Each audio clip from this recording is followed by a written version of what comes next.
Good to see you, buddy.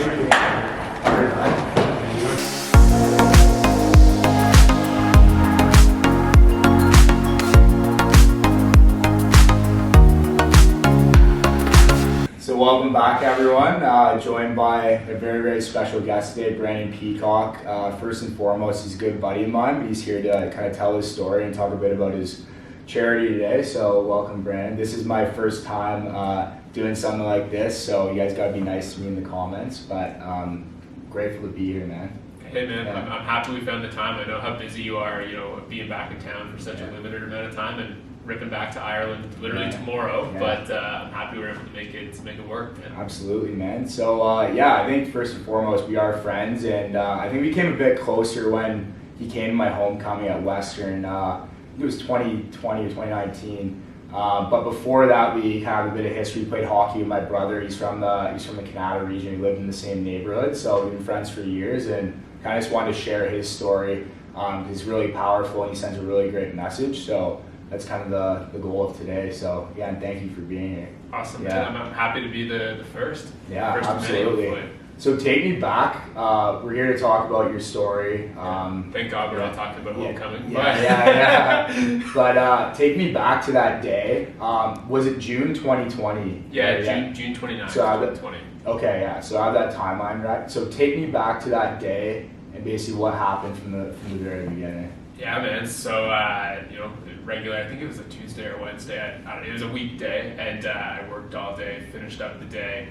I drive to my barber shop to go get a haircut, right? And as I'm walking in to get this fresh fade, Canada Day is coming up in a couple days. Big time, yeah. You gotta look good. So I'm walking into my barber shop to go get a haircut. The woman whose husband owns the shop, she opens the door for me because it's COVID. They don't want you touching door handles at this point, right? So as I'm walking into the shop, there's a dude who's sitting on a bench next door. He sprints through the open door like, deer in the headlights, right? And then I look to the road, I see there's a car just pulling up full speed, slams in the brakes. These guys jump out.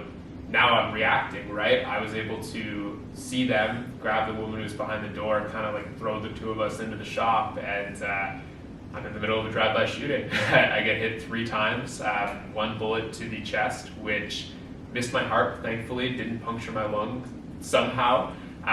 Went in like the bottom lower shoulder blade of my left side and came out the top left collarbone, so broke some ribs, but that was about it. Took a second bullet to the left knee, and then took a third bullet to the femoral artery, which just about killed me. Not a good spot to get hit, obviously. The next thing you know, I'm laying on the ground. I'm literally there bleeding out, and I'm kind of relaxed in a really weird way. That sounds weird to say in a situation like that, but I'm thinking, I'm reflecting about everything, and the woman who I was able to get into the shop with, it's just the two of us in there now. Everyone's run out the back door, it's just us two, because they think they're under immediate danger, right? Because bullets are flying everywhere. She takes some towels from the shop, she starts compressing my wounds, so she's giving me, enough pressure to hopefully stop me from bleeding out and give me a little extra bit of time. And then next thing you know, paramedics are there, police are there. Police were actually first on scene.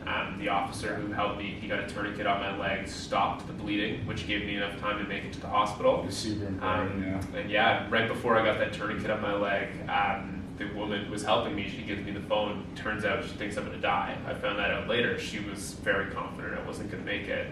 And she gave me the phone, she's like, who do you wanna call? So I only know one phone number off heart. Like I think a lot of young guys, and it's my mom's phone number, right? Me too. The only phone number I could have possibly remembered in that moment, but I called her. I'm like, hey mom, it's gonna sound crazy. I got shot, going to get a haircut. I don't want you to worry about me. I'm gonna be fine. I just wanted you to hear it from me. And in my mind at that moment, there was no doubt I was gonna be fine. Like I was already planning what was next. Like I was planning what I was gonna do when I got out of the hospital, right? I was planning I was planning on figuring out how to maximize that time, which is a really weird thing to be thinking about because people think your whole life's flashing before you and all this stuff. But I'm laying on the ground bleeding out, and I'm thinking, well, this is going to be a great opportunity to have some time off work. I'm going to be able to focus on reading some of the books, like learning some of the things, like changing up my scene a little bit without having to worry about work on a day-to-day. And then next thing you know, officer gets a tourniquet on my leg, brings me to paramedics who are now there.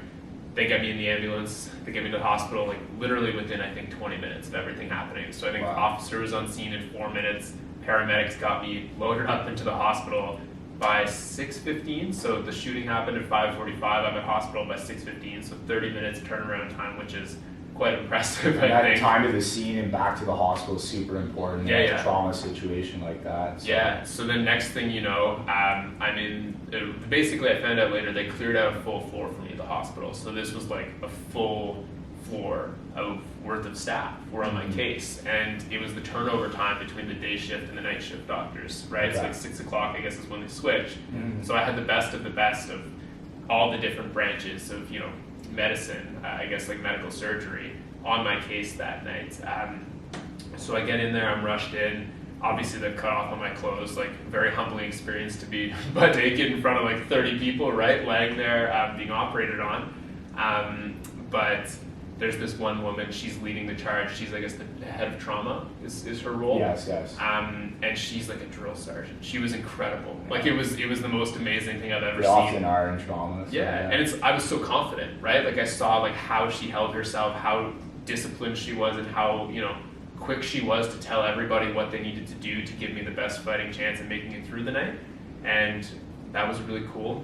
After that, I'd say it took about an hour and a half to be prepped into surgery, and I don't know how accurate that is because I'm definitely a little foggy on the timeline. I was just about to ask you, But let's say it was about an hour and a half. What they did is they prepped me with everything. So I think they started doing blood transfusions that night, I would venture to guess. They did, I don't know if they would have done the fasciotomy in surgery or how that would have worked, but they started giving me transfusions, got me on IV, all that stuff, and then they rushed me in to do CT scan. Right, and they did the CT scan of my leg to prep me for surgery. They brought me back, and then my dad showed up at the hospital, and they weren't going to let anyone in because it was COVID, right? They don't let any family in regardless of the circumstance. But my dad shows up in ER, and he just happens to catch one of the doctors who's on my case. And this guy hears my dad like pleading with the woman at the front, and the woman at the front won't even tell him I'm there because it's potentially gang related, right? So they can't let anybody in. But the dude who was one of the surgeons who was on my case hears my dad pleading. He's like, man, like this guy's kid might die. Like this is, very, very serious. We're gonna make an exception. Like just follow me, kind of thing. Like don't worry about, whatever's going on there.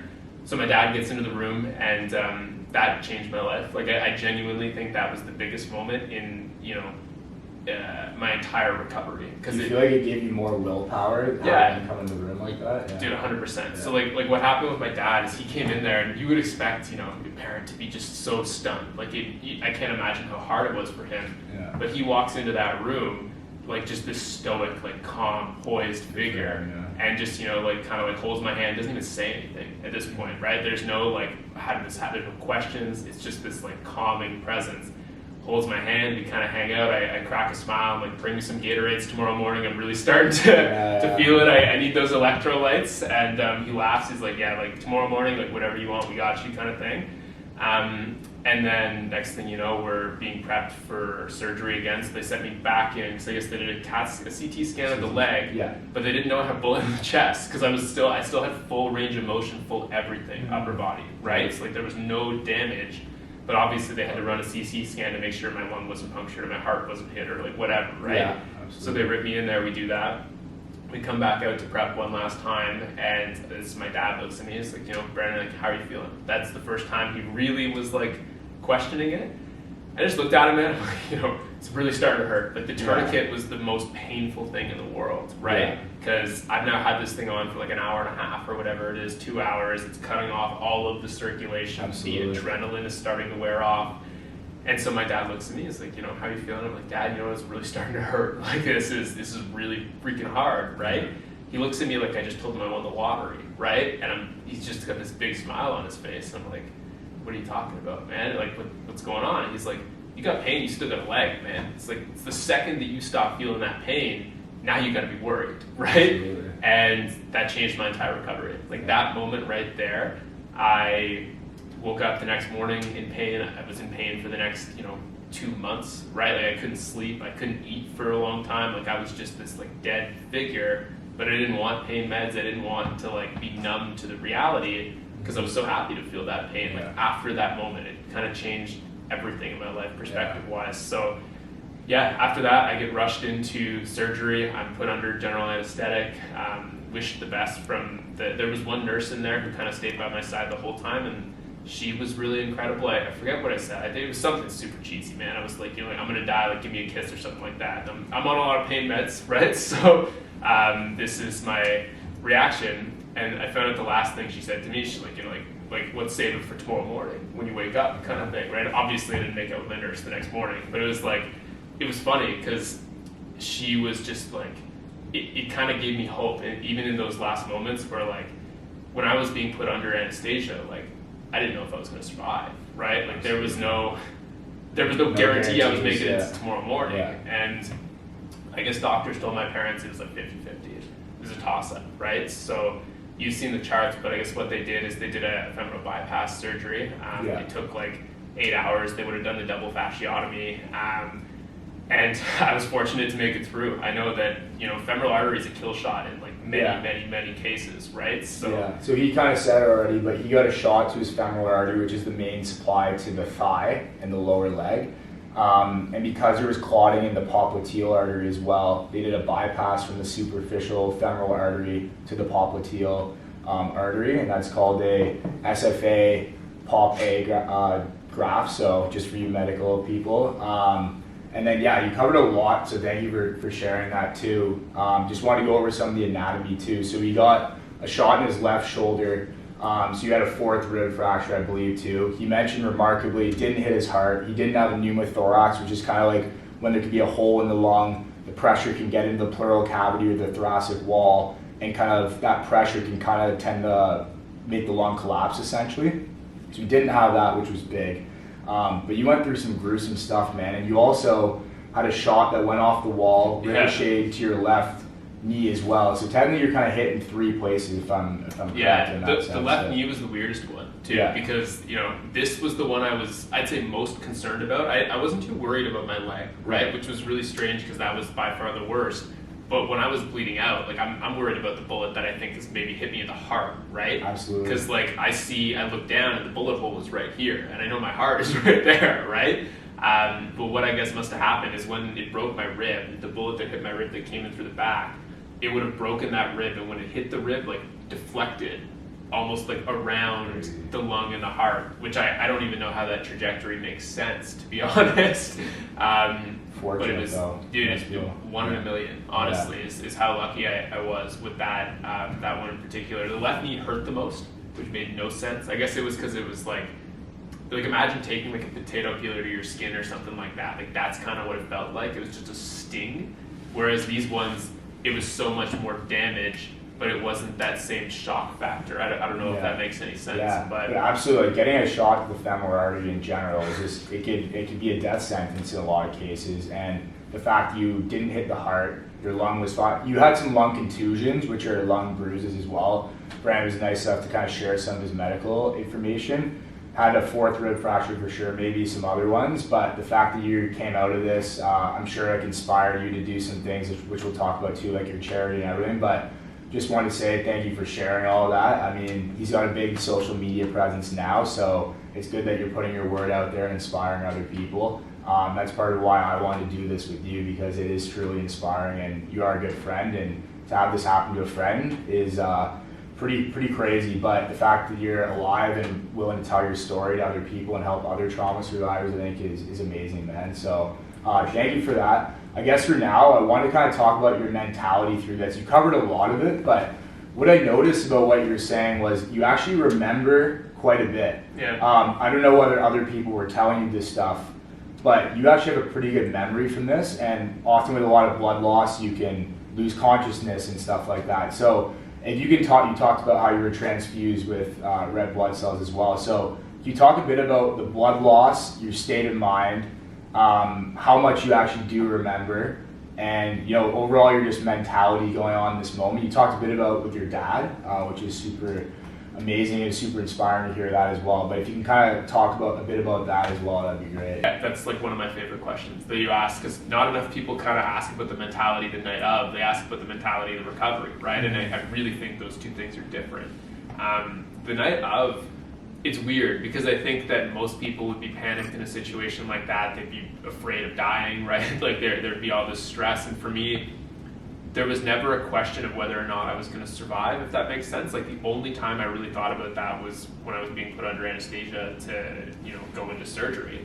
But before I got to that point, it was just constantly, what am I going to do when I make it through, right? Like what is going to be done tomorrow? Like I was kind of like excited about having the opportunity to recover and, be given such an incredible story, right? And that was kind of what kept me going through the night, as weird as that might sound. But one of the other things I think was really important, and I don't know the science behind this, so I'd be curious to know. Yeah. I was constantly being told, like people were really focused on keeping me lucid and present because I lost so much blood. If I started to doze off, to fade out, it would have been really bad for my survival likelihood, right? And I don't know exactly why that is. But blood supply to the brain, so they want to make sure your brain's getting adequate blood supply. Often when it doesn't, you tend to pass out, and it's your brain's way of like increasing more blood to the brain. Okay. So when you lose consciousness, that's basically a sign that you aren't getting enough blood supply and oxygen to the brain. Yeah. So that's kind of why they wanted to monitor that throughout the process. Yeah. See, that's awesome. So like I had one doctor in particular. So what was really interesting is like I had the trauma head who was organizing everybody. I had the what's it called, like vascular team who was prepping the surgery and all that stuff. I basically had everybody at plastics already kind of working on some stuff. They probably did the incisions, right? But I had one doctor, I think he was like a general practitioner, and I remember he was just at the hospital. Maybe general surgery. Maybe general surgery. But he was this guy. GPs can work at the hospital, guys. I just wanted to say that, but yes, yeah. Either way, I remember this dude. It was almost like he was there to be my cheerleader. Like as crazy as that sounds, like he was just talking to me until my dad got there. I think he's also the guy who got my dad in. But he just kept telling me stories. He's like, I have a kid who's around your age. He plays basketball. Maybe you know him. Like, and I don't even know if any of these things are true, right? Like, he could have just been the emotional and motivational support is huge in those situations too. Kind of like uplifting you in such a crazy situation. And it kept me cognizant, right? I kept answering questions instead of sitting there and like stressing. Let's say, like you asked about my mindset. Like I never worried about the outcome going south because I never thought about the outcome going south. Right, and I think that was partly because I was talking to people. It was partly because, internally I was very confident I was going to make it through. It was cool to kind of get the chance to see if I was a fight or flight kind of person, because obviously in that moment the fight came out, which was really nice. But the blood loss was I'd say a little bit concerning. I didn't even know about it really until the day after. Like I didn't think blood loss was the biggest problem. Yeah. I thought the bullet to my chest was the biggest problem. Well, they obviously did a good job of controlling the blood loss. You mentioned the tourniquet. You had some transfusions as well, so they were clearly monitoring that, and that's kind of like what saved your life, I feel like, too, among other things. But that's super cool to see, man. So tell me a bit about how this story has motivated you to do some of the things you're doing now. You talk about your work and your charity. I know you're super passionate about it now. You got the sweaters on today. Of course. But if you want to just go down that path, then Yeah, so basically when I woke up that next morning, I immediately knew, I'd been given this blessing, right? Like this opportunity. I think there's so many people who have incredible stories out there and don't share them with the world, right? And I kind of realized early on that I had the chance to create some real meaningful impact by telling my story, which was huge, but I didn't know how I wanted to do it at the start. All I kind of knew was that I wanted to recover, right? I was 23 at the time of all this, and it's healthy, athletic, like I, played sports, like just loved being active, right? And I was kind of under the impression that I was going to lose that, right? I was told pretty early on, like, you're probably not going to walk normally again, right? Like the nerve damage was really bad in the right leg from the compartment syndromes that we had. We didn't know, like we were kind of told that it was unlikely that I was going to get back to that version of myself, right? And I went to physio when I got out of the hospital, was told the same thing, it was the same echoing. I told them I wanted to run a marathon within the year, and my physio's like, that's an unbelievably unrealistic goal, right? Like you can't do that.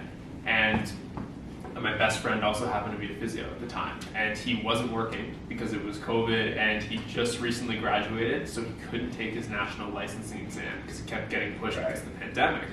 So we had a shitty old gym in his basement, like literally just like the most bush league setup you could think of that he's put together to work out, and all the free time in the world, right? And he genuinely loves the physiotherapy profession. Like he's not in it for a job, he's in it because he loves it, right?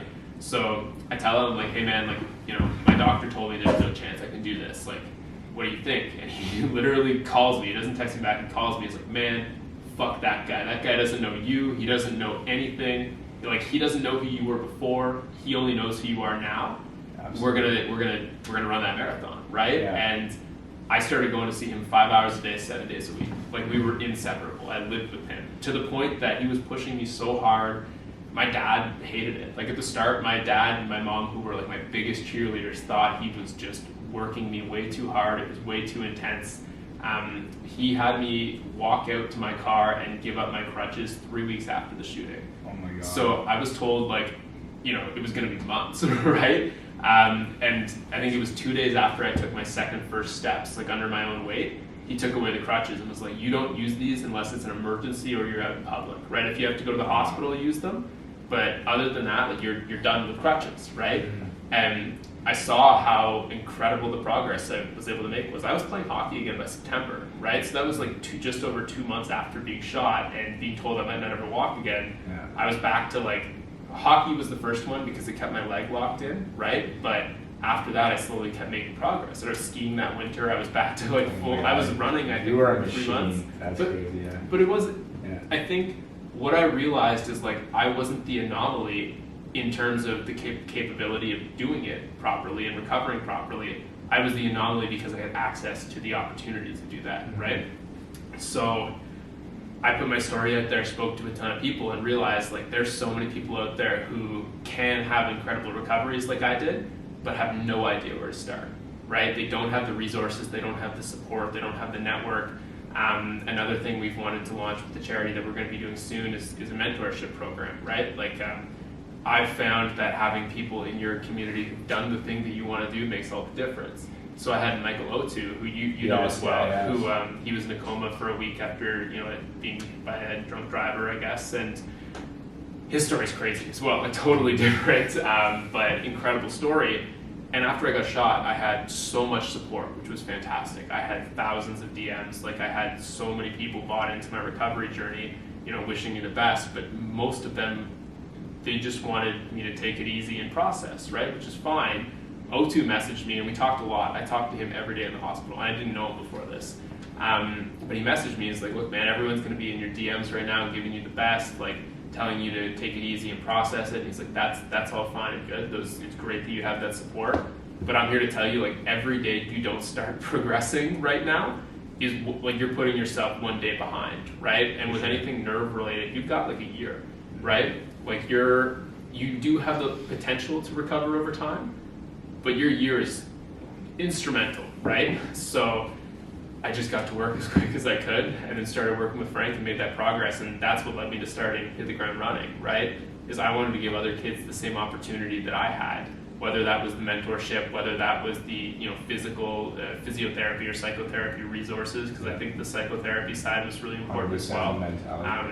I didn't connect with it as well personally, the psychotherapy side, and I think I just had a bad psychotherapist that my insurance provider had me connected with. But and not everyone reacts the same way, or like... Yeah, and I'll say, like, I've had great psychotherapists after. So, like, my friend Tasha, she runs a clinic, Shine Mindful, she was a fantastic match for me when it came to learning about that stuff, because I didn't need someone to sit there and validate my situation. I needed someone to help me process and understand it.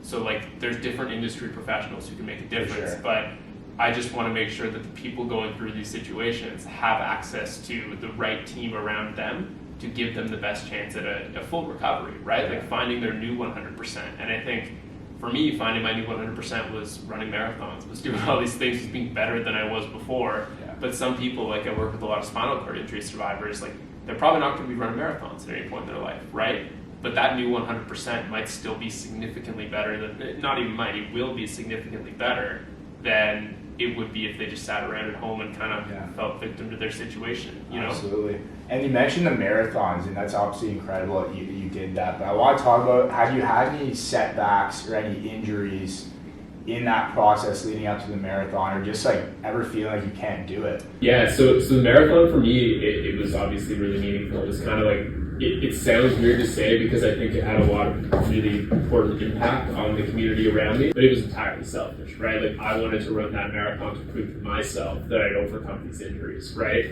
And I put it out there on social media literally because I wanted a group of people to be accountable to. Mm-hmm. So had I done it for myself, it would have been easy to quit at kilometer 35, 36, 37, right? But when I had all these eyes on me, I remember I was kilometer 37 and it's like I've got steak knives in both my quads kind of thing. Mm-hmm. But I couldn't quit because if I quit, everybody who was watching would have known that I failed, right? So that pushed me to be accountable. But injury-wise, I've had tons of injuries from it. I think the biggest one, I've definitely done some pretty bad damage to my hamstring in my left leg that I need to work on. And I think that's just because my left leg kind of became my dominant leg with my right leg being injured, right? So even now, like you saw the tibialis anterior is giant to the right leg. Yeah. It's because I don't have big toe extension on the right leg, right? But when you're running, your big toe extension is everything, right? It's so important.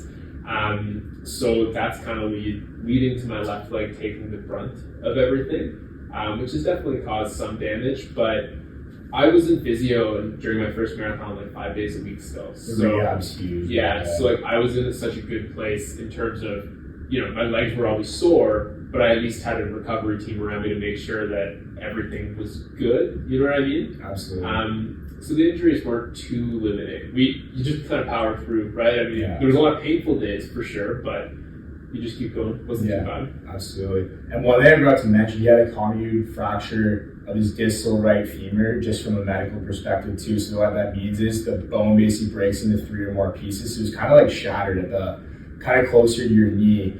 And then he mentioned the fasciotomy he got to prevent compartment syndrome, which is basically elevated pressures in the leg, which could be life-threatening. So he kind of had to cut into the fascia near the skin to kind of relieve those pressures too. So that's kind of what he was talking about. I just want to clarify that. Yeah, but I actually got a question for you. The bone, the bullet that like penetrated the bone. Yes. That seemed to me like I didn't have any pain from that. Like that was like kind of a non-factor for me in a really weird way. And maybe it was because I had so much other pain. But and the other side was worse too, the one that ricocheted off the wall to the left knee, you said it as well too. That's interesting too, because when you shared some of your medical stuff with me, he actually had a bullet fragment on his tibial plateau, which is the tibia is right here in the leg, and it's basically the top part of that, and it got stuck there for a while. So I wasn't a part of the process, and I'm not sure what happened and how they removed it. And that could lead to a source of infection too when you have a foreign object into that space. So they took out as much as they could the night of the surgery, and then fragment it pushed its way out. So like I had like a big chunk of bullets still in my leg for like 2 months after, which made physio really hard. Yes, because we have to like push down like this is what having a 23-year-old physio was like. But we would push down like onto the bullet so we could pull my knee or my heel back to my butt to extend the hamstring, right, and straighten out my leg because it was bent at the time. But we literally pushed down on the bullet fragment. So like I'm pushing bullet fragments in my skin in further into my leg to pull it, which was like so much more painful than being shot. Absolutely insane. And he also had some bleeding in one of his quadricep muscles, the vastus medialis too, as a result of the shot there. So we got enough anatomy for today, so I think we'll leave it at that. But just quickly, I wanted to talk. So Brand has a big social media presence, obviously, and you guys can check out a lot of the stuff he posts there. But you can see individual stories about some of the trauma survivors that he's met there. But I want to just talk on a general note very quickly about what these people mean to you, and how these people have impacted like your day-to-day life and what you're doing right now.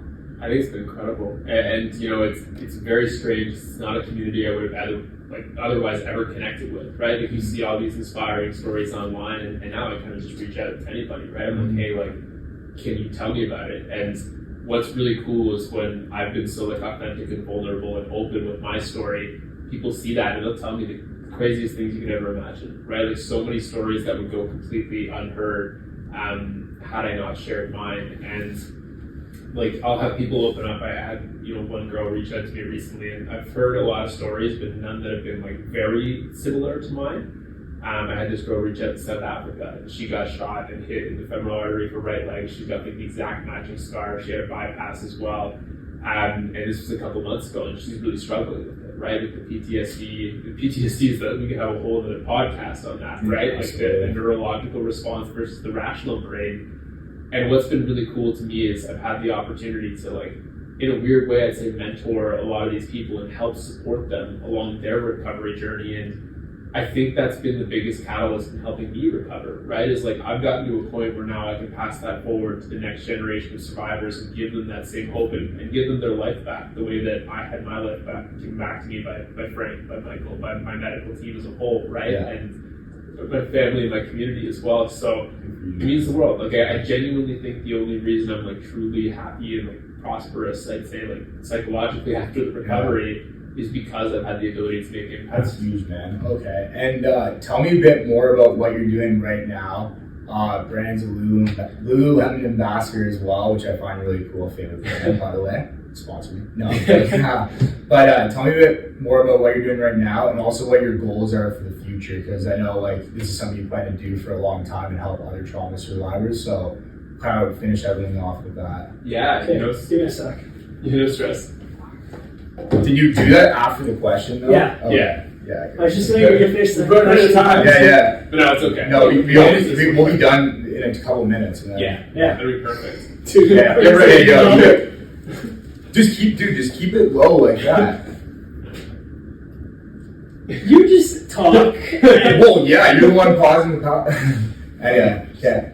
Ready, So guys? I'm going right to your Yeah, yeah, so there's a lot to unpack with that, right? And I think the Lulu sponsorship has been one of the coolest kind of parts of my journey. I'm obviously a big fan as well. Funny enough, like I said, that it's very humbling to be like, open, like completely your clothes cut off in front of a room full of strangers. When I was put into surgery, that was all Lululemon gear, right? I had like, at the time I didn't have that much Lulu gear, so they ripped off like one of my favorite shirts, like, $120 pair of pants that, were my one pair of Lulu pants. So it kind of came full circle to have that. They're not cheap. They're not cheap. But yeah, I think it was just the perfect brand partnership, and they were the group that I wanted to work with the most from the start, to be honest, because our values line up so well, right? And the social impact piece that they hold dear is very similar to the way that I want to kind of impact the world, right? So when it comes to growing, hit the ground running, I think the thing I'd like to be doing more as we move forward is taking on less of the administrative load, if that makes sense, Yes. and being back out doing what I do best in the community, like connecting with trauma survivors, like working on the mentorship program that we're putting together, and getting back on that content side of things, right? Like, I want to show people, what resilient people can do with the right team around them, with the right resources, with the right community, with the right belief, right? Like, a lot of these kids out there that I've talked to, they don't even need resources. They just need somebody to tell them they can fucking do it, right? And it's crazy how much of a lack there is in this world.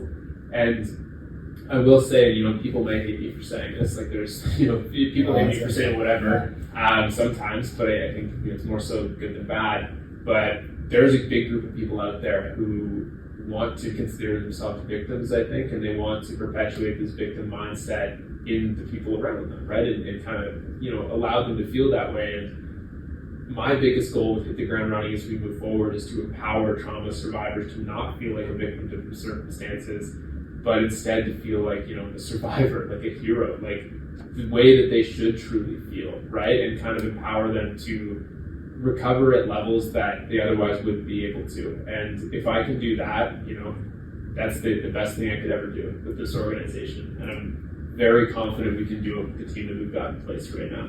So yeah, Brand's a busy guy, so we'll wrap it out like that. But I just want to say thanks so much for sharing your story today, and I'm going to continue to follow you throughout your journey. And if you guys want to follow him, you can get him at PEACOCK_Brandon on Instagram and Perfect. TikTok. Not that I need to shout him out because he has a massive following, way bigger than me. Just on TikTok, Yeah. man. We're Yeah. working on the Instagram. But one thing I wanted to say is, and this is something that I want to do, for every 10 views this gets, I'm going to donate $1 to your charity. So hopefully we can get this as big as possible. And I want to make a big donation because what you're doing is so super powerful and impactful and really good to see. So it's good to catch up with you, brother, too, more than anything. So. It is, man. You said I'm a busy guy, but I always got time for you, Ranks. I always, maybe it's the Canadian in me, but I'll always kind of hold my family here as priority one. Absolutely, man. All right, everyone, thanks for watching. Like, subscribe. See you in the next one.